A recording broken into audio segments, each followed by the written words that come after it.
যতই নামাজ পড়ুক, যতই রোজা রাখুক, যতই টুপি দেখ মাথায়, যতই ঈদের দিন আর জুমার দিন মসজিদে আসুক না কেন, ঈমান যদি নষ্ট হয়, আকীদা যদি নষ্ট হয়, আল্লাহ রাব্বুল আলামিনের দরবারে কোনো ইবাদত কোনোভাবেই কবুল হবে না।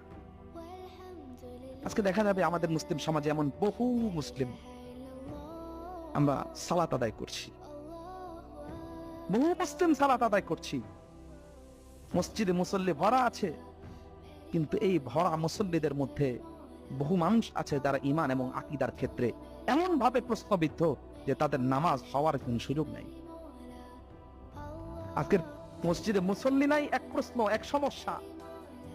যারা মুসল্লি আছে তাদের কয়জনের ঈমান ঠিক আছে, এটা সবচেয়ে বড় সমস্যা। যারা মুসল্লি আছে তাদের কয়জনের ঈমান ঠিক আছে, এটা সবচেয়ে বড় সমস্যা। ইসলামের আইডিওলজি